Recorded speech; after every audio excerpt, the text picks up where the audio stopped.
Ladies and gentlemen, boys and girls, children of all ages, it's me, JD, and my homie, The Cup of Coffee, and we're here today to bring to you the last guide you'll ever need. We're going to chant our way to victory as we do a deep dive on the Enchanter with 28 questions brought directly to you from the Twitch community in Pantheon, as well as other random people that like to hang out on the chat and harass the living expletive out of me. So, we're going to cover a lot today. We've got, like I said, 28 questions. Maybe I'll blast them up on screen. I don't know. Maybe not. If I do, they're going to be like over there right now or something like that. But we're going to go through these kind of quickly. And hopefully this will give a bit of insight towards a class that some of you have a lot of questions about. Some of you are like, I've never heard of a class like this. If you're coming from a modern MMO like World of Warcraft or Throne and Liberty or pick one, right? You've probably never heard of an Enchanter. You're probably going, what is a support class? Well, my friend, stay a while and listen. Let's go. All right, so intro aside, let's start with the questions. These questions came from Twitch chat, from the Pantheon community, and they're all about the Enchanter. Me answering them, giving my opinions. Keep in mind, everything in this is my opinion. Other people's opinions may vary, so you might want to go talk to them and find out other people's take on the questions that I answer here for you to get today. So, very first question is, what is an Enchanter's role? In Pantheon, an Enchanter's role is classified as a support class. Our job is to buff, debuff, and crowd control. What does each of those things mean? Well, buff means providing beneficial spells to our group. We'll talk about what kind of buffs Enchanters offer in just a moment. Debuffs are debuffing targets, enemies, and we'll talk about what all those are in just a moment. And then crowd control is the big one. This is our primary focus. Crowd control is the use of Mesmerize, Stun, Charm, Root, other silence, other forms of abilities and spells to ensure that combat flows in the way that we need it to. It allows us to focus on a single target encounter versus 5 targets in an encounter at the same time. And Enchanters are masters of this. So that is our primary role, is crowd control. So now that we know a bit about the primary role of the Enchanter via CC, of course, what are the buffs that an Enchanter brings to the group? Well, starting at level 10, we get our Whispers line. Whispers is an MP5 spell. It boosts your mana per 5. I think actually in Pantheon the tick may be on 4 seconds, so we should maybe call it MP4, but you'll know it as a mana regeneration style of spell. If you've played games like EverQuest, you would know it as Clarity. So at level 10 we get the very first version of our Whispers. We get a new one at 20, a new one at 30, a new one at 40, and we're going to assume we probably get an even better one at 50. And so each time this scales up based on our level, it is an additional 1 MP5. So at level 10 will be 1, at level 22, at level 33.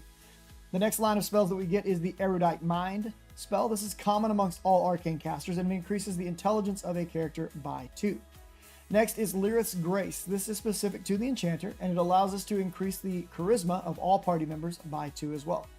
Illusion Graft Acumen is a spell haste buff available to the Enchanter. Unfortunately, it can only be applied to a single target, but it does increase that target's spell haste by 15%, which is really nice, especially on long cast spells. Most of the time, the Enchanter will probably keep this on themselves, but you could put it on, say, a Wizard if you wanted to reduce the time to cast nukes, or Clerics, Shamans, things of that nature, right? And then there are spells like Chaotic Imbuement, which is another form of a single target buff, which allows auto attacks to proc a bit of chaos damage. Randomized damage is what it reads at. This is a drop-only spell that you'll need to find in the world, so keep your eyes peeled for that. It's a very nice buff, and it's a significant DPS increase on classes that swing fast, like dual-wielding classes like Rogues, Monks, Rangers, things like that. So with buffs understood, let's talk about debuffs for a minute. Now, Enchanters are not quite the powerhouses with either buffs or debuffs that we saw in games like EverQuest, but we still bring them to the table, just not as good. Hopefully we'll see that change as the kits are more fleshed out. But as far as debuffs, Enchanters do bring a single target action speed slow via the ability Illusion Graft Mental Fatigue. Now the spell scroll itself reads as a spell speed slow. Basically it's the counter to spell haste, right? But in actual practice, it's a flat action speed slow, so it affects everything. It's very good, it's very useful, it stacks with all other forms of slows that are out there. Just keep in mind that this can only be maintained on a single target at any given time. You can't slow multiple enemies as you do this. You'll slow one, when it's dead, you apply the slow to something else. We also bring a magic resistance debuff. This is one of our biggest spells and something you're going to want to be using consistently, especially if there are casters in your group. This is called Forceful Will, and it will lower the target's magic resistances by 20%. Beyond this, we get some techniques that will apply things like Unguarded. Unguarded is another debuff that reduces magic defense, not resistances, defense by 3. Doesn't sound like a lot, but it's actually huge. This is a direct counter to the Arcane Nullifier trait, which can be so hard to cast against. Once you put this up, they become a lot easier to hit, especially in combination with Forceful Will. Separate techniques enchanters can also leverage, which will reduce the outgoing damage from an enemy by 8%. The technique for this that would be the closer is called Thwart Power, and the opener is your opening gap opener. So enchanters can actually open and close 2 different technique sets using Exposed to open, and I think it's, if I remember right, Brain something. Let me go look real quick because I don't want to lie to you guys about this. Brain Drain, yeah. So you open it up with Expose, you use Brain Drain to close it. This applies the Unguarded Magic Defense debuff. And then you open with Opening Gap and close with Thwart Power to apply the damage reduction. Along with the previously mentioned debuffs, enchanters also get the ability to apply 3 opening techniques, that is Expose, which you can see in my number 1 slot, usually it's the red cross, Force, which is a purple slit looking icon, and then Vertigo, which, if I remember correctly, is kind of an orange head spinny icon. Vertigo applies the off balance state, Force applies opening gap, and Expose obviously applies Exposed. So utilize those to your advantage within your groups. So now the next question might be, why do I want to play an enchanter? What is the appeal of an enchanter over another class? I want to be out there dropping nukes like a wizard, or commanding my mage pet, or commanding my undead as a necromancer, right? So why do I want to play an enchanter over one of these classes? And the real raw answer comes down to control. The enchanter class brings a lot of control into the party, and they are very good at what they do. The ability for us to lock down a battlefield, a bad pull, or just to take what would be a bad situation and turn it into a fantastic situation is kind of the bread and butter of the enchanter. If you enjoy the ability to turn a losing scenario into a winning scenario, that's an enchanter. But keep in mind, it also can be very high pressure. There's a lot of micro play involved. Let's say that a group with no enchanter pulls like 3+ mobs. That's probably going to be a wipe, or at least you're going to have to try to train to zone, get away, escape somehow, right? But a good enchanter can swing that into a bunch of juicy XP and drops. You could be fighting a named mob and 2 more mobs spawn in the room at the same time. And instead of losing that fight or having to run away from that name and letting another group get it, if you have an enchanter present, you can just mez each of the other mobs, lock them down, focus on the named, collect your loot, kill the other guys, get your XP, and go home. It's very dependent upon the group you are with and the style of play you are choosing as to how your enchanter is going to feel and play out, because they do very much need to listen to you and cooperate with you in what you're doing. So it does require a high level of both activity at times and communication at times. The class is very highly desirable, especially in dungeons and especially at the high end. So I mentioned that enchanters do require oftentimes a high level of activity. So let's talk about that for just a little bit. What is the activity level of an enchanter in a group? So enchanters can absolutely be one of the highest activity classes in the game. They really can. It's very dependent upon the group setup, like I said earlier. It depends on the style of play you are choosing to engage in. So we're going to consider a couple of scenarios with this. So scenario 1 might be a group where you have a monk who is pulling, and this monk is being very careful using their shuriken as well as their Fey Death to ensure that most of the time we're getting single pulls brought back to camp rather than the chance of bringing 2 or 3 at a time. In this case, the enchanter's not going to have a lot to do in terms of crowd control because the monk is pre-crowd controlling for you, right? Instead, what they'll mostly be doing is doing debuffs, and depending upon how mana is going, they might be adding dots or even direct damage nukes to the mix just to speed up kills. Now, you could take that same group and you could have the enchanter helping the monk break apart difficult rooms by using their lull line along with the shuriken of the monk to get more complex pulls broken down into single or double pulls instead of triple and quad pulls. It really, once again, comes down to the group dynamic. But that is one style of play, and that's probably not going to be a lot of high activity in that group. Scenario number 2, we'll have the same puller, a monk, but it could be the enchanter themselves who's doing the pulling, by the way, who's just going out, pulling mobs in. When one mob gets picked up by the tank, the puller goes out and gets another one and brings that in, and the enchanter will park it, right? Park, quote unquote. They will mesmerize the new mob that has been brought into camp while we're focused on the main mob. This mob is sitting over here mesmerized. When the group finishes this one, they start on this one, the puller goes out, gets another one, brings it back, and we park this mob. And doing this chain pulling style of play There will always be a monster in camp available to be killed. You will see an increase in terms of XP. You'll have no downtime for your group as long as mana permits, and you'll just find yourself grinding through a larger quantity of monsters faster and thus leveling faster. And this is a very preferred playstyle for a lot of people. In this scenario, an enchanter is a lot more active. There's a lot more for them to do by maintaining buffs, debuffs, mezzes, and possibly even doing the pulling themselves. And a lot of these things can be mixed and matched to create a group synergy that you find fun, engaging, and things of that nature. So the activity level of the Enchanter really comes down to the person playing the Enchanter and the group that they are in. Now, one of the other things that I did mention as we talked about the role of the Enchanter and the activity level of the Enchanter was communication. So a natural question that might come along with this is, can I play an Enchanter if I don't use voice comms? What are voice comms? Things like Discord, Ventrilo, TeamSpeak, whatever flavor of this you may choose to use. Can I play an Enchanter without being involved in this? I don't like using voice. I don't like speaking. I don't like people hearing my voice. Sure, you absolutely can play an Enchanter without using voice comms. It's going to take some good, clever use of things like macros to announce your intent and fast little fingers tapping on those keyboards to let people know what's happening and what you want to happen next. A lot of times, the Enchanter is going to be dictating the flow of battle and saying, hey, I'm mezzing this mob. I want you to break that mez over there next, because they know when the mez is going to break, at least if they're timing in their head or via some timer. So they should have an idea of what order things should die. Along with this, they should also have an idea of what is the most dangerous mob and when is it best to take on that mob. So this is why I say that an Enchanter oftentimes has a lot of control and controls the flow of battle. I will say outright that in this day and age, it is inadvisable, and you are highly likely to end up with something like carpal tunnel. I'm not joking. If you don't want to use voice comms, your groups are potentially going to struggle. But hey, you know what? You do you, boo-boo. If you don't want to talk, don't talk. You can do it all through keyboards. Plenty of people do it. You'll have a great time. Enchanter's completely on the table for you. So let's get into another favorite question of Twitch chat. What is the best race for an Enchanter? There's not one. Okay, as of right now, as of today, I forget what patch we're on. Let me go look. I've got it written down somewhere right over here. Patch 0.15.554, right? This is December the 29th, 2024. We're almost out of this year. But as of that patch on this date, there are no racials to influence a best race. There's also no vision to influence a best race. If you really want to min-max, try to get the most out of what you're doing, the most out of what you're playing, you could base it on the starting stats, as well as the 2 points that you get to spend into those starting stats.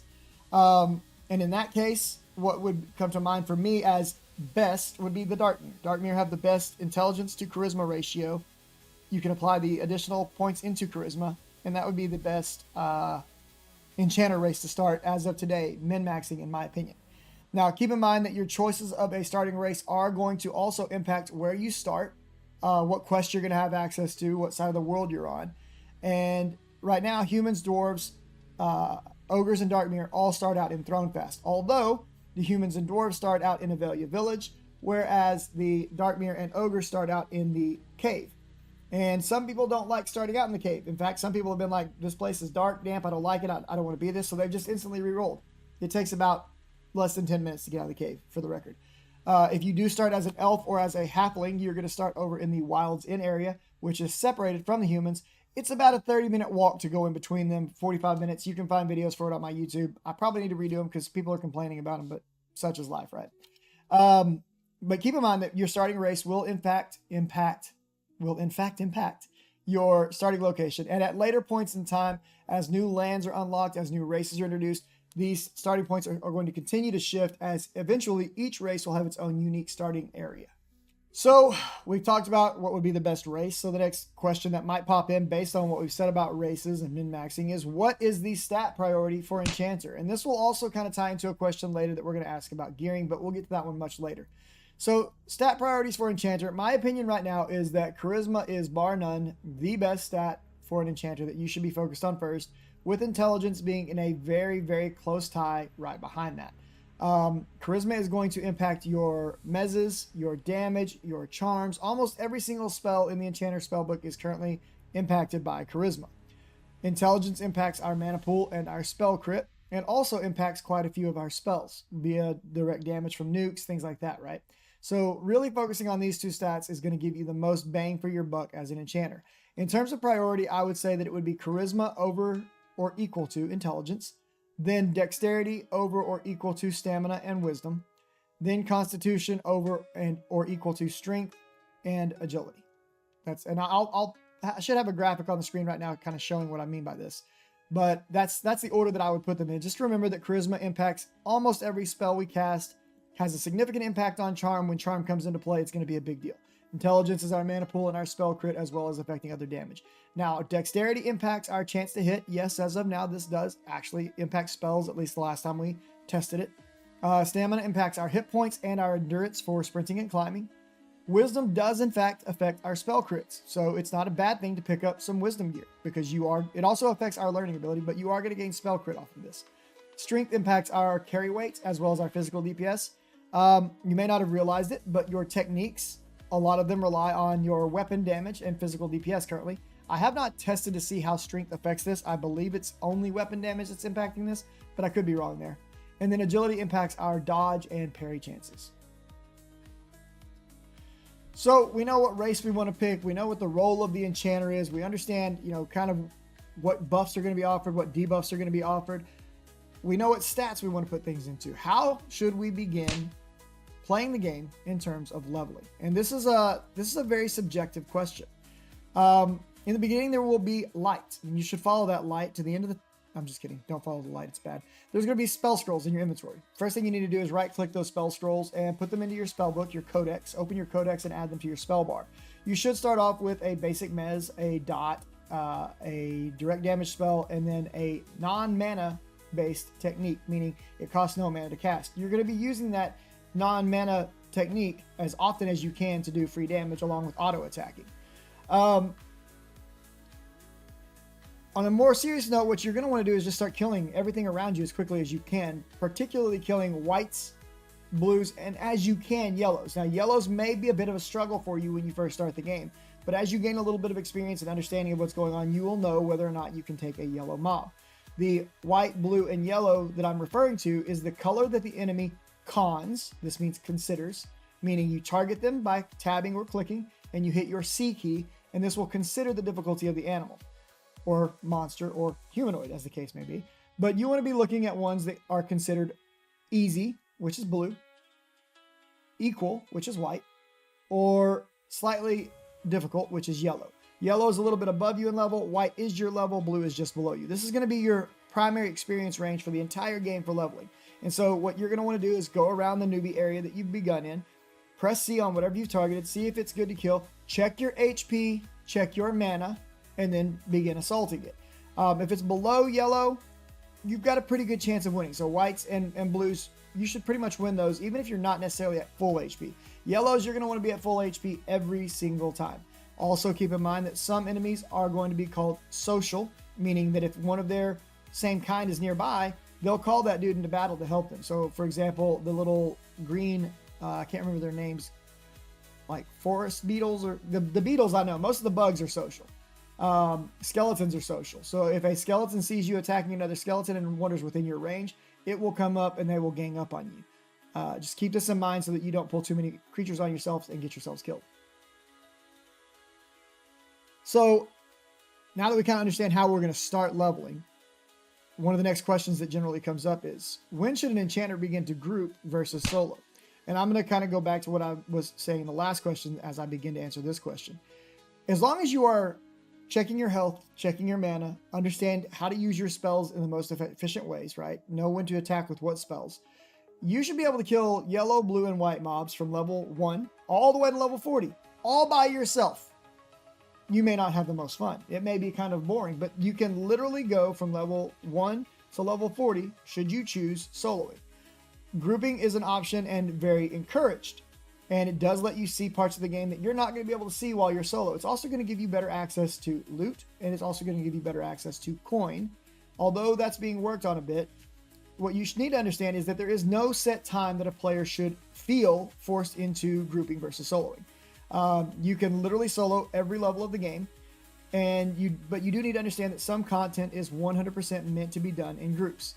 And when they're based around this grouping context, you can expect the mobs to be more lucrative in terms of loot and or items. Coin.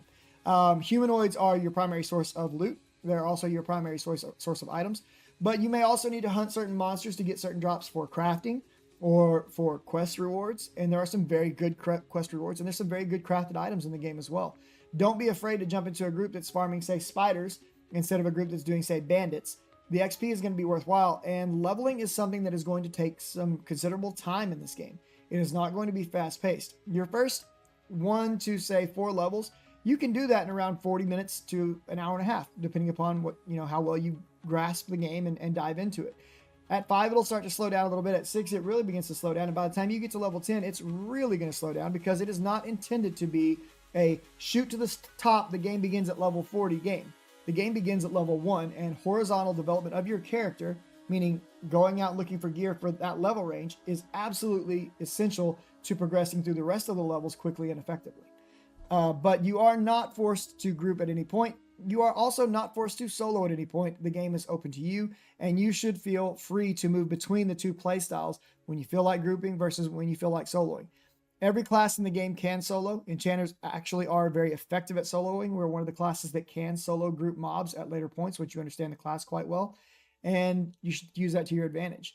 For me, I would say that at level 1, I would continue grinding by myself until around level 3 or 4. At that point, I would say you might want to effectively start jumping into groups to do things like thugs and bandits if you're in the Throne Fast side of the world, or elite skeletons over in the Wild's End side of the world. All right, so with all of these things in mind, we've talked about a whole bunch of different parts. Let's talk about what a typical fight for a solo enchanter looks like. And I'm going to full on give you a disclaimer right now. You may not have all the skills available to you depending upon the level at which you are watching this video. Some of them may come later. Some of them you may not have unlocked, or you may not have even found some of them. Therefore, you need to look at what skills you do have available to you and perform the strategy shown as best as you can. Okay? So there are multiple approaches for soloing as an enchanter. I'm going to show 2 of them here, and maybe a little bit of a hybrid between them. We'll see. But approach A is going to focus on face tanking and a DPS race. In this particular approach, and I think as I recorded this footage, I talked my way through it. So we'll just show that on the screen here in just a minute, and I'll hopefully narrate that as we go. We'll see. But in this approach, you'll lead with Forceful Will, which is available to you at level 8. This is going to put up a magic resistance debuff. If you have access to Delayed Wound, which you should, because it's a technique that's available to you at level 6, you'll apply this next. Next, you're going to apply your dot line. Your dot line is going to be either Cranial Pressure, Cranial Grip, or Mind Vice, depending upon what level you are. Always use the highest level of your dot if you're going to use it. Then you may choose at this time to either leverage Roots, Stuns to create separation and reduce the overall damage taken, or you could just stand there and face tank it. But it should be noted that Roots can break upon any tick of damage, including your dots. So you can root a mob. You may be able to hit it 15 times in a row and the root stays. Or your dot may tick 1 time and it breaks. Just understand that's how root works. Also understand that roots and stuns are both mana intensive. So you've applied your dot, you've got your your magic resistance debuff up, you've got Delayed Wound ticking down, ready to go off. At this point, you want to begin spam casting Flux, and if you wanted to, you could turn on your auto attack and weave auto attacks in there as well, just to get a little bit more distance out of your mana pool. Reapply Delayed Wound as soon as it comes off of cooldown. This will happen every 10 seconds. And then use your Rend Mind or your Stab the Mind, depending upon what level you are, as a direct damage to let you recover mana as well as you do this damage. These will be discussed further in the mana management section. But for now, let's take a look at this style of fighting via the clip I'm about to put on the screen. All right, YouTube. So let's take a look at just a moment about... Well, let's not take a look at just a moment. Let's do a solo kill or two just to kind of demonstrate these 2 kill paths. We've got 2 different scorpions here. We've got a blue con over here to the right, and we've got a white con. So I'm going to demonstrate the, you know what, we'll do the white con as the single target burst. Now, the first thing you're going to want to do anytime you're soloing on an enchanter is you're going to want to look around you and make sure, hey, do I have some area to work within? These mobs back here, for example, are red con. They would absolutely destroy me if I get near them. What we're going to do is we're going to make sure all of our buffs are up. So right now I am running Lesser Shielding. I'm running Lilith's Grace for the Charisma boost. I'm running Erudite Mind for the Intelligence boost. I'm running Rune Skin for the 50% damage reduction. Thanks for the follow there, Pling. and I'm running Whispers of Morali to get my mana regen up. But I also have Gate loaded, and I am currently bound at Sky Durban right over here. Okay, thanks for the follow, Red. So the way we're going to start this off is we're going to start off by using our Forceful Will. We're going to lead into Delayed Wound, and then we're going to immediately begin putting out as much DPS as we can to fire things off. All right, here we go. So Delayed Wound, or I'm sorry, Forceful Will. Delayed Wound, we'll step back. I'm going to stun him. I'm going to hit him with my dot. I'm going to go ahead and fire off Rend the Mind to get some mana back right now and get the cooldown started on this. We'll put up another Delayed Wound, and now I'm just going to start spam nuking. And we'll see how fast he dies. So I'm spamming out my Flux. We'll get another Delayed Wound up.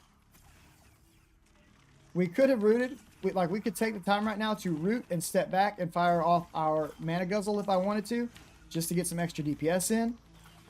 But he's dead. So about half my HP. Got about a third of my mana left. Definitely not the most optimized way to solo, but a very simple, in-your-face DPS race kill.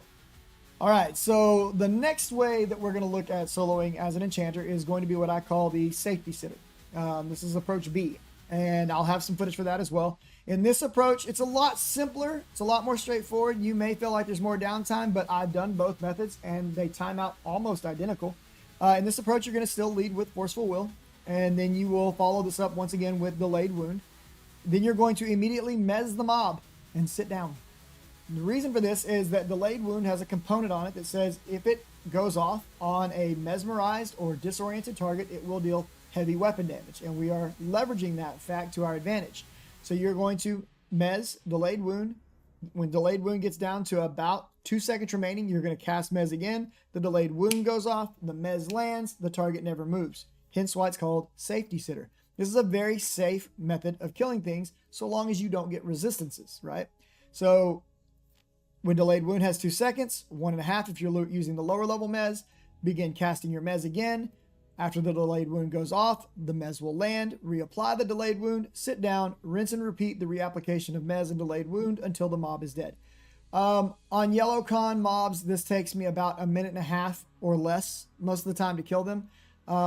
Doing just a straight up face tank and spank, I usually can do it in about 1:15 or less on yellow cons. So it's kind of up to you how you want to do it, but both methods work.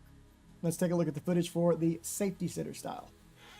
All right, so let's look at the second way that we can do this. And these are not the only ways. There are plenty of other ways. For example, as was pointed out by my chat on Twitch, you do have the ability to weave in auto attacks. And if you're going to weave in auto attacks, you could do something like having, if you have access to this spell, of course, this is a drop-only spell.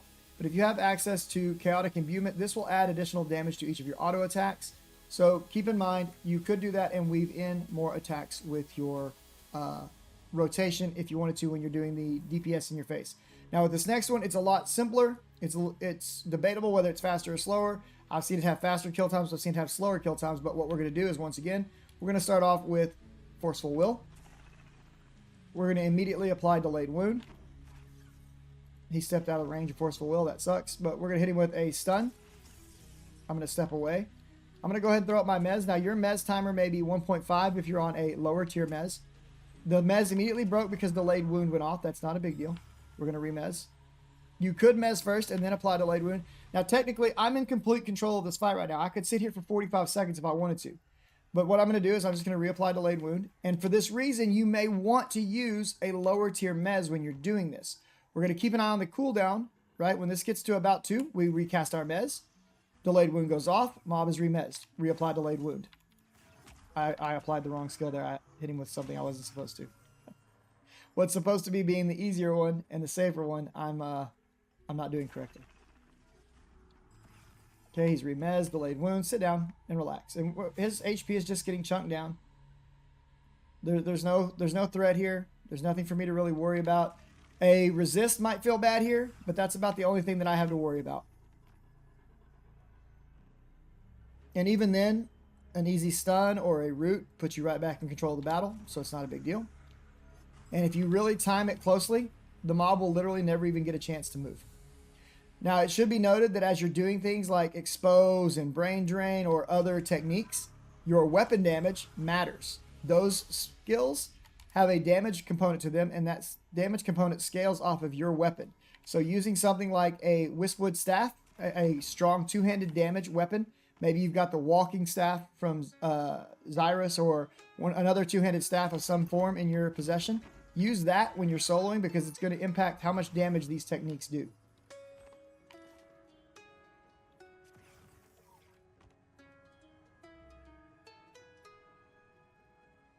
I know it seems like this took a lot longer, but it's because I'm explaining several different things. I'll do another one of these kills. So he did resist there, but notice when he resisted, it did not break my mez.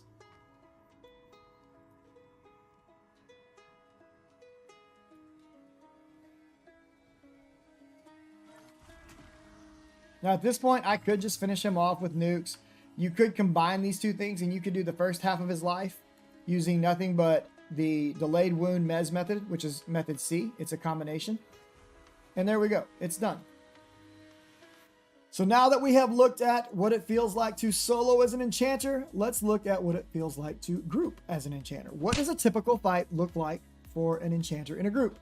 Group combat works more on a priority system than anything else. First question you're going to ask yourself as the mob comes into camp is there more than one mob? If there is, you need to start mezzing the ads. Is there a mob with the Frenzied or Spellslinger trait? This is the second question you're going to ask. And that, well, okay, time out.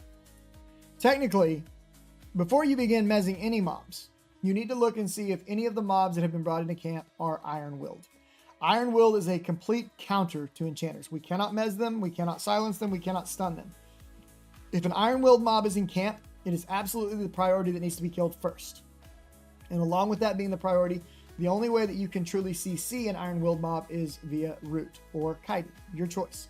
So check if there's an Iron-Willed. As long as nothing's Iron-Willed, get your mezzes out as quickly as you can. Now check, is there a Frenzied or Spellslinger mob in the camp? If there is, you need to check, do you have group members that can apply slow techniques? You yourself, as an enchanter, can apply slow. A shaman has a base spell that can apply slow. But then rangers, summoners, and monks can also all apply slows through their techniques, resulting in action speed slowdowns. If you have these classes, put up openers and get the instant, because openers are instant cast, right? You don't have to wait on a cast bar, and allow these other classes to get their slows up as quickly as possible. That way, they're not getting, your tank's not getting trucked via either the spell casts or via the melee of these attack speed and spell speed increased mobs. If there are no group members that can apply slow, we attempt to apply our slow right off of the bat. However, if you believe the mob is likely to resist your slow, let's say it's a yellow or an orange con or even a red con, then you're going to want to use your magic debuff first. So there's a lot going into that. Let's kind of walk back through it real quick. Is it Iron-Willed? No. Okay. Mez. Okay. Everything's mezzed except for the priority target. Great. Priority target. Is it Frenzied? No. Okay. If it's not Frenzied, apply your debuffs as you want. I would probably put up magic defense reduction first.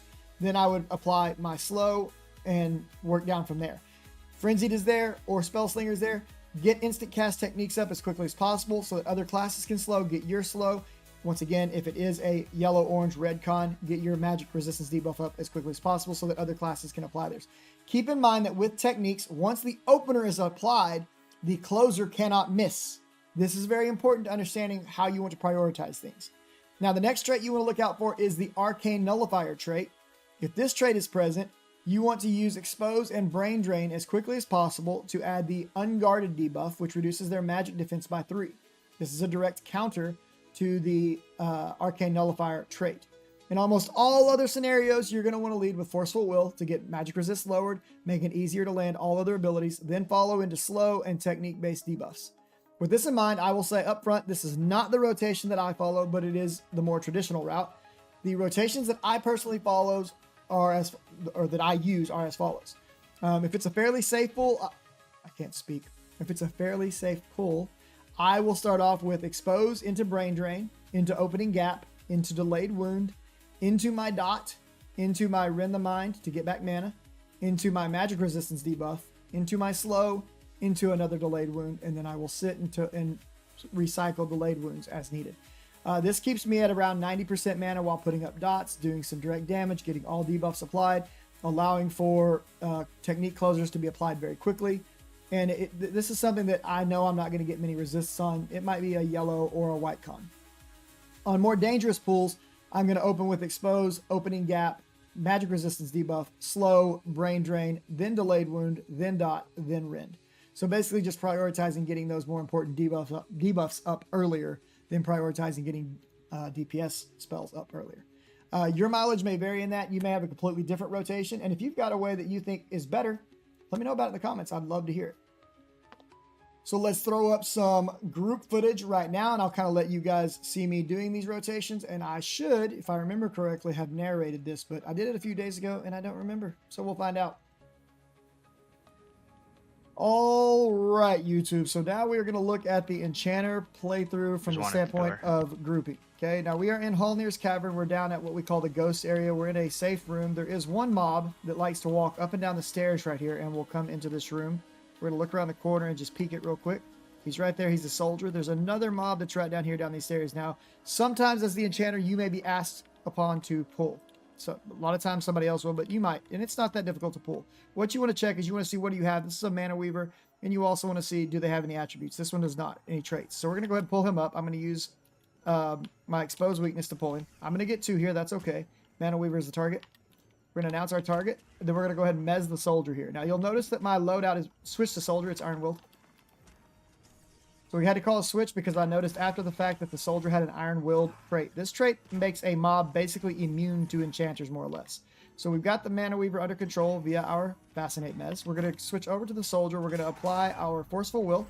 Once Forceful Will is on, we will apply a slow. A lot of times I like to apply my techniques first. So Expose and Brain Drain. This applies the Unguarded, which is a reduction in magical defenses. The slow slows the enemy down completely. The Forceful Will opens up all of their resistances more. And then I open a gap where other people can use closing techniques as they need to. At this point, I'll go ahead and recover some mana via Rend Mine. And then I will sit down depending upon what's going on. If I want to put some extra DPS in, I could throw up a Delayed Wound. Now we will switch over to the Mana Weaver and we will do the same thing. We've already got Unguarded applied. We'll do Forceful Will. We'll try to get the first one. We'll put another Expose up, Delayed Wound, another Opening Gap, reapply our Brain Rot. Brain Drain, sorry. Brain Rot, you know, society. Get our slow up. Now, Mana Weavers are extremely important, and it's always important to know what you're up against. These guys cast a spell called Ethereal Blast. This hurts the tank, but it's not the worst thing in the world. But the next spell he's going to cast is absolutely terrible. This right here. This spell will wreck your entire group. So you need to make sure somebody is prepared to take care of that. So you either need to use your Silence, Hush, which is a 1 second cast, or you need to use your Spell Turn, which is an instant cast. I use Spell Turn as an oh crap button. I could also use Stun, and I use Hush whenever I plan to handle it. Okay, so the way you play in group is very different than how you play solo, and your entire loadout is going to be different.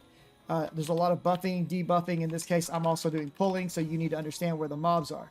So I pulled that striker using my technique of Expose and then Brain Drain, and now I'm going to turn around. I'm going to get the next magical resistance debuff up. This is to make sure that all my casters can begin to just open up on him fully as quickly as possible.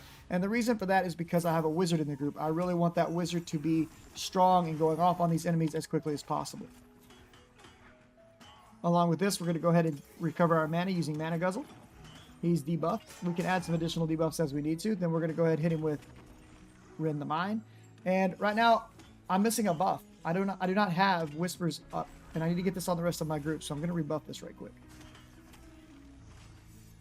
Generally, you're going to want to be keeping an eye on your buffs the entire time. I did a bad right here by not having these up on my team. All right. So now let's head back down. We'll go get the next one. I like to try to keep a mob in camp at all times, but don't stress yourself over, doing that. So we'll let him cast that. Then we'll step back. We'll hit him again. He'll cast that. We'll step back. We'll do this. He'll cast that. Eating one Ethereal Blast probably won't kill you, but you should know, what your limits are. He's slowed. He's debuffed. He's ready. He's going to come in the room. He's coming straight for me. I'm going to get Forceful Will up. He got me because I didn't get a heal. That's on me, though. My cleric got me up quickly with a bubble. That's great. That was 100% on me for that drop because I spent too much time messing around. I've got it. So I called the interrupt right there. I took the interrupt right there. Get some more mana back, and we'll sit down. So your loadout may look different than mine. You may find that you prefer having more stuns. You may find that you prefer not having as much interrupts. You may want to have your dot active and available. It's going to be something that you need to fill out. But what I'm running for my kit in a group scenario is a mana resistance debuff, a slow, a mez, my mana guzzle, a stun, a mana return nuke, my spell turn, and my silence. That's my typical loadout when I'm doing this area. And it is pretty typical for me to pull this area for my group.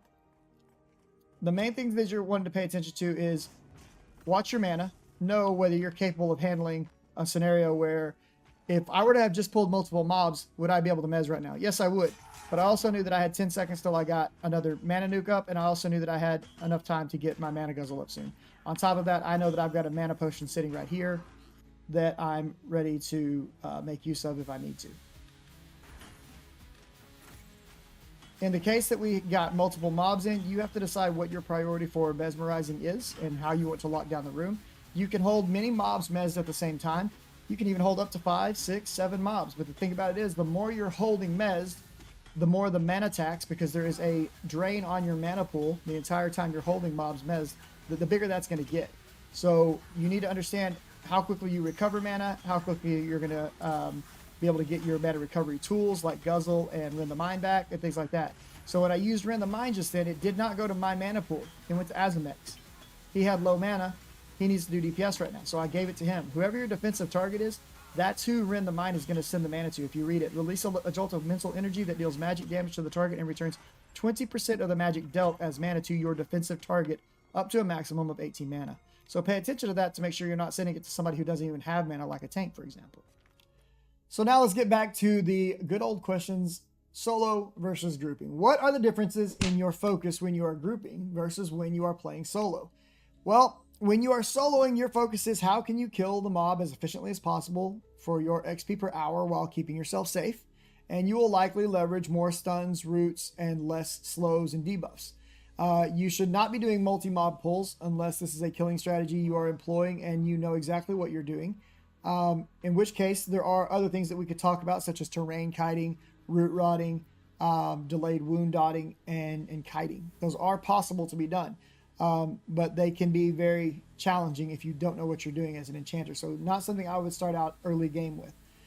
Grouping, on the other hand, you are the field commander. Your job is to be locking down every mob that comes into camp so that your group can focus on a single primary target. And beyond this, your job is not to do damage unless everything else is well in hand.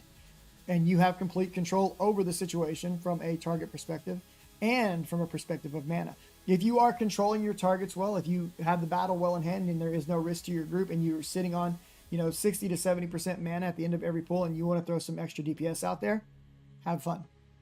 But remember, priority number one as an enchanter is not damage. It is control of the battlefield and the safety of your group. So within this group and group compositions, what classes overlap with an enchanter in terms of role? And is it okay to have more than one class who can perform this role? One of the statements that I've heard regularly is, why would you want to have an enchanter and a monk in the same group? Well, for a lot of reasons, to be quite frank, but let's talk about it. So in the future, bards will have a direct overlap with the enchanter role, but they're not currently in the game, and we don't know how powerful their CC is going to be or isn't going to be. We don't know if there will be a multi-mob mezzing class like enchanters are, or if there'll be a single target mezzing class like necromancers are. Speaking of necromancers also have a direct overlap with enchanters, being that they have a direct single target mesmerize spell that is channeled, and it's very good. So both bards and necromancers are classified as support classes just like an enchanter is, but those are not the only classes who can flex into CC. Rogues can also flex into CC very effectively with their use of traps, and rangers have some flex into CC with traps, but they're not nearly as effective as, say, a rogue due to the current state of ranger trap mechanics. Monks can offer potential single pulls into a camp, and that will alleviate the need for heavy CC depending upon how they do it. So you could almost consider the way that a monk can pull and can break apart the camp as a pre-CC, right? They're crowd controlling based on what they're pulling to begin with. So with this in mind, is it good to have these classes in the same group? And the answer is absolutely. Absolutely, it's good to have them in the same group. So let's go back and look at the scenario we kind of talked about earlier, scenario 1, in which we have a monk who is pulling, and in which case they want to focus a lot on their feigned death and their lulls to keep single target pulls coming into camp rather than pulling in more than one at a time. This is going to be the chance for an enchanter to have a lot of downtime, in which case they want to focus more on DPS while keeping mana on hand for emergency situations. There likely won't be a high amount of activity for the enchanter here other than the activities that they choose to engage in for fun, as well as buff upkeep. But let's consider now again the second scenario, and this time we'll keep the monk as the puller here. And so the monk is chain pulling and the enchanter is parking mobs, and then the team has little to no downtime between kills, right? And so they can clear further into areas to go after named mobs, and they will still maintain the benefit of the buffs from the enchanter and the consistent DPS from the monk. In fact, the enchanter plus monk combo is extremely effective for breaking up camps due to the enchanter's ability to lull, as well as the monk's ability to use shurikens to reduce the aggro radius, which is a lull, on their shuriken target. So similar scenarios can be shown for rogues, rangers, and necros because no class is one-dimensional. Every class has a multifaceted approach to techniques and debuffs they can apply to mobs. I love having rogues in my group apply traps to the doorway that we're pulling our mobs through because it creates a buffer, a little bit of time to get debuffs up before the tank goes in and pulls, and it keeps aggro control a little bit better. So having a lot of utility in your group is never a bad thing. So as we're going through all of these group scenarios and we're mezzing mobs and we're melting mobs and we're buffing group members and we're just taking care of everything that we need to, how does an enchanter manage their mana? Now, there are several ways. One of the ways is via the Whispers line of buffs. Hey, we just got a sub. Thank you very much, Druss00 for the tier 1 sub. Appreciate that over on Twitch. So as I was saying, there is the Whispers line beginning at level 10 that allow us to passively regenerate mana just by sitting and waiting. It's just a spell that returns mana. It's wonderful. It's one of the main reasons you want an enchanter in your group. There's also mana return on Nuke via the Stab and Rend the Mind lines. This begins at level 6 and gets more powerful as we go up levels. This allows mana to be returned as a percentage amount of damage done.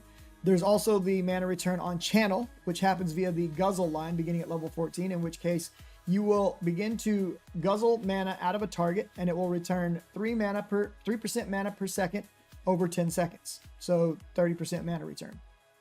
Mana potions are another option. These are on 2 to 3 minute cooldowns, and then mana crystals from wizards. They can summon these prior, as a portion of their mana into a crystallized form that you can then pop to recover some mana. So there are a few different ways that you can manage your mana while in combat. The other ways that you would see mana returned as of now would be things like either a second enchanter being able to transfer mana to you, or a necromancer who has the best mana transfer in the game transferring it to you. Yet another reason why it's not a bad idea to have an enchanter and a necro in the same group together. So the follow-up question to this would be, when do enchanters need to prioritize DPS versus conserving mana? And I'll tell you right now that some enchanters would say, never. You never prioritize DPS. I disagree. There are 3 times when you should be prioritizing DPS over conserving mana, in my opinion. When you are soloing and know you can finish the kill, prioritize DPS. When you are not the primary CC for the group and you are being asked to focus DPS, you should focus DPS, or you're probably not going to stay with the group for very long.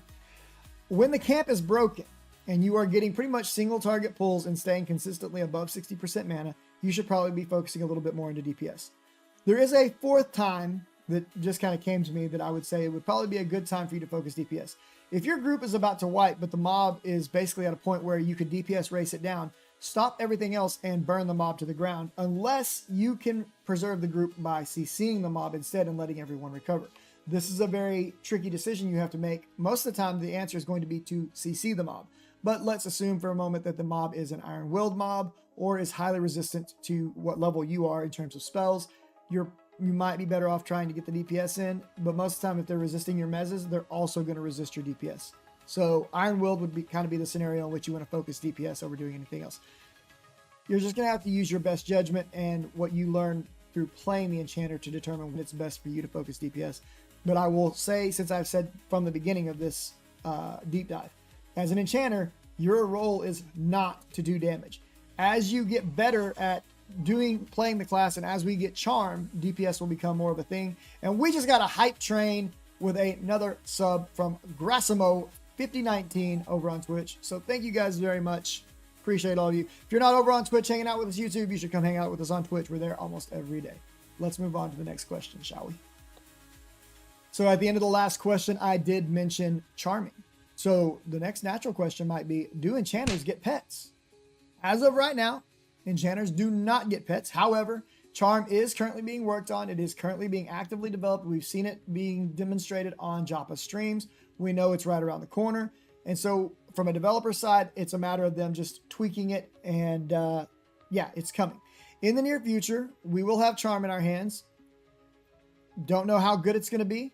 But when we have the opportunity to leverage charmable pets as a source of DPS, the role of an enchanter will stay very much the same, but we will be able to flex more into DPS. And at the same time, we will be able to flex more into wiping our groups out even more effectively. Because an enchanter, at the end of the day, and I will repeat this later, enchanters are all about risk versus reward. You bring an enchanter when you want to do very difficult things, and the enchanter is kind of hedging your bets that they're going to be good enough at their job to make it where you can do those things. And charm is just another piece in that puzzle. You are able to take over very powerful enemies to use as your pets to do DPS, and they break. And when they break, they generally come after the enchanter. And if they come after the enchanter at the wrong time, and they will, they'll probably kill the enchanter, which means the other mobs that are mezzed in the party are going to break out of mez, and now you're going to be dealing with a very angry pet as well as an angry group of previously mesmerized mobs. Beyond that, whether we will ever see any form of the illusory or illusionary, however you want to say it, pet similar to EQ is currently unknown.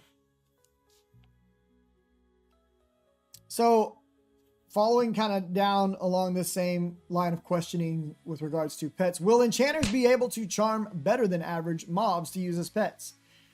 And what I will say to that is that as of the last statement that was given by Joppa, there are no limitations on charm with the exception of boss immunities and traits such as possibly Iron Willed.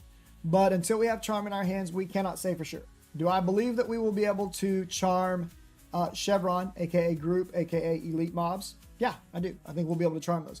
What we do know is that we will be able to use some subset of mobs' abilities while we have them charmed as though they were an elemental pet like a summoner has. And we also know that when a mob is charmed, it will only be putting out 50% of its damage that it could have output as an uncharmed mob. So the mobs will not be doing their full damage. And it'll be interesting to see how that gets tweaked and adjusted and how good it actually feels in practice. But that's the word from Joppa. There will be no limitations outside of bosses being immune and potentially traits that might cause immunity. So will enchanters be able to mez and charm other players in PvP?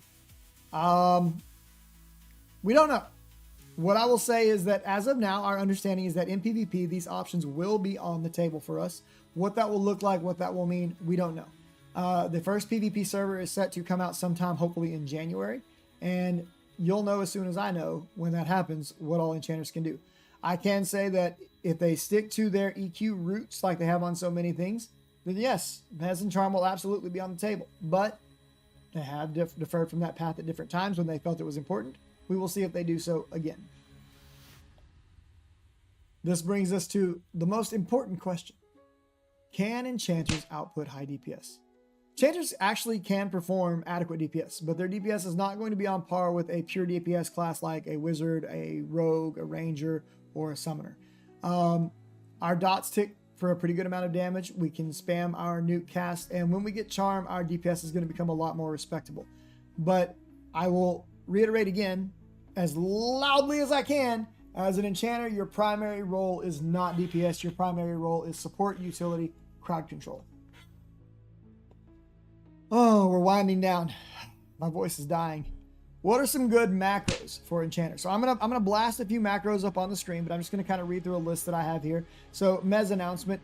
Please make sure this is in your group only. Don't announce your mezzes and shout no OC. It's quite annoying, and it's a good way to get people really perturbed with you. But announce your mezzes. /who %DT. This is /who defensive target. This will let you know who is the class that you're targeting right now, or what their class is, I'm sorry, you might have a /drag space your name, or / just a general /drag, which is a corpse dragging macro. / who all guild is always nice, but now that we have the guild tab under the social tab by pressing L, you may or may not need that one anymore. It's kind of up to you. Assist macros are always good for knowing what the tank is targeting, so you don't try to mez the target that the tank is already on. But it's also helpful if you know that there's an iron wield and you quickly click your assist to say, hey, the tank's not on the iron wield. I need to announce to the tank that there is an iron wield. You can also consider doing things like a buff macro, which I've shown in the past, using things like the target group member or /TGM command. But you'll have to adjust these based on names right now, because the ability to do /TGM space group slot is currently disabled from the game. What are some good group combinations for enchanters? Guys, everything. Enchanters tend to pair well with anything, to be honest, but they shine most currently, because of the buffs available to us, with caster groups more than anything else, because we're currently limited in our buff lines to caster only buffs for the most part. Hopefully this changes down the line, because enchanters really should be able to provide haste to melee, as well as caster buffs to casters. But we do have some melee buffs, for example, the chaotic imbuement line. But right now, if you want to really min-max, we are best with wizards and summoners and necros and things of that nature. That being said, I do not group purely with casters most of the time. I almost always have certain melee classes because they provide very useful debuffs, and having good, consistent, non-mana reliant classes in your group is very nice. What is the maximum number of mobs that can be mezzed at one time, and for how long? This is a very difficult question to answer because it depends on a lot of things. It depends on what mez you're using. It depends on how big your mana pool is. It depends on what level of MP5 or mana regeneration, whatever we're going to refer to it in this game as, is in play for you. And so it's a very hard thing to quantify. I know that I can regularly hold between 3 and 5, we'll call it a 4 on average, mobs mezzed while I'm at 50% mana or above. However, unlike EQ, in Pantheon, we do have to deal with a ticking mana tax. What does that mean? When you mez a mob, there is an upfront mana cost to that mez. Maybe it's 6, 8, 10 mana, right? But on top of that, the entire time you hold that mob mezzed, you are taking a slight drain on your mana pool. And the more of these mezzes you're holding, the bigger that drain becomes. So it's very important that you both understand the duration of the mez. It's also important that you understand how many you have mesmerized, how big your mana pool is, what all mana recovery mechanics you have at your disposal, such as Ren Mine, Mana Guzzle, Mana Potions, Mana Crystals, things of that nature. If you have a mana battery available to you, all of these things impact how long you can hold mezzes and how many of them. For example, at level 20, you get a 45-second mez, but the cost of that mez, I believe, is around 12 mana. So keep that in mind as you go forward. It's a difficult number to quantify, but I would say I regularly hold 4 on average comfortably when above 50% mana. Now, way back at the top of this video, way back when, early on in the questions, we talked about stats. And I said later we would talk about how stats impact gearing decisions. So what influences enchanter gearing decisions? And currently what I'll tell you is that we are at the whim of the itemization changes in the game. Gearing options are somewhat limited, but we do our best to attempt to focus on picking up charisma and intelligence-based gear. That being said, if you remember the stat discussion from earlier, all stats have their use and do benefit us in one way or another. Yes, this includes wisdom. Wisdom is still spell crit. So some very good items come from questing. An example of this would be the Nightbane robe. Others drop from names like Tirasura's loop. But a lot of your gear is going to come from killing mobs and looting uncommon drops. So when it comes to your gearing decisions, it will depend on what you are doing to play the game. But most of the time, you're going to want to prioritize gear that has charisma, intelligence, stamina, wisdom. Go back to the reference that I made earlier for stat priorities. Keep in mind, as with everything in this video, this is my opinion.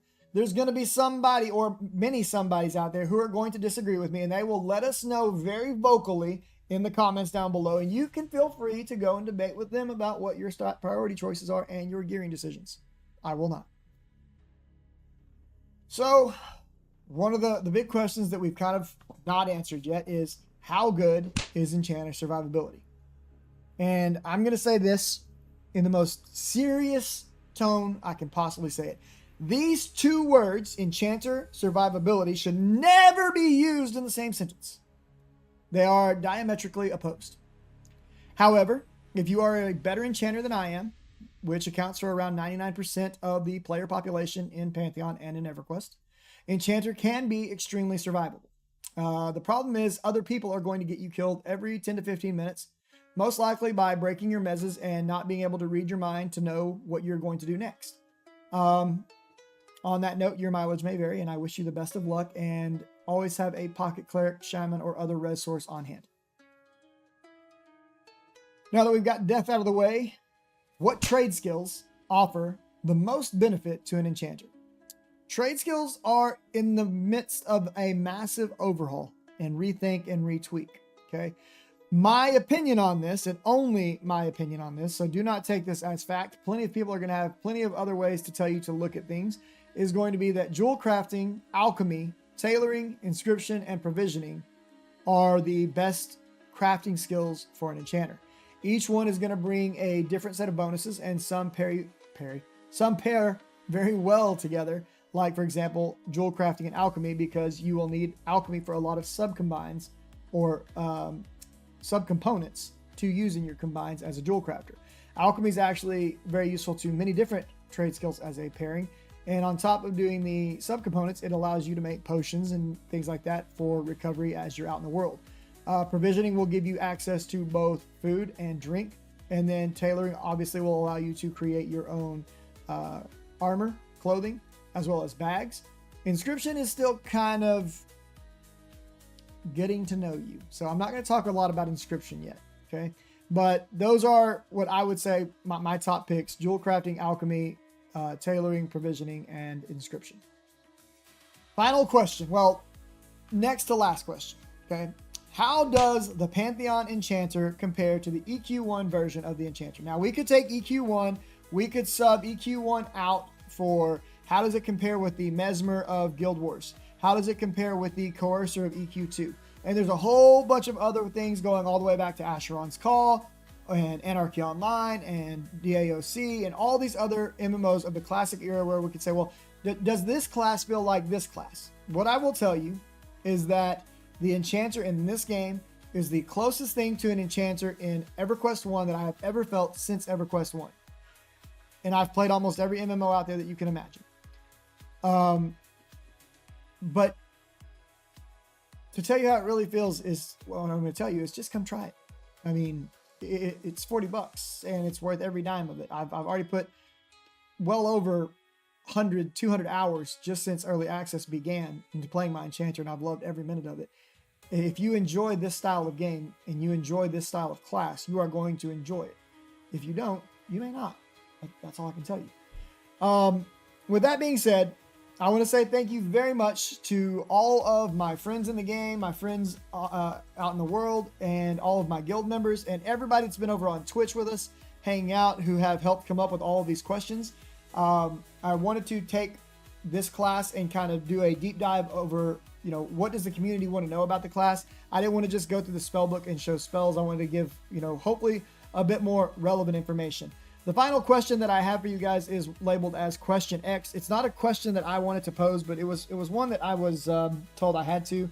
So why are all Enchanter maids Giga Chads, and why are they named Jadion? And the only answer that I could come up with for this was, this is just the way of the universe, and you cannot fight this. One must simply be at peace with this fact of the universe. In direct opposition and as a counter to this, our good friend Anasmina said, clearly, the answer to this question is currently wrong. She might be right. I don't know. What I do know is that's it.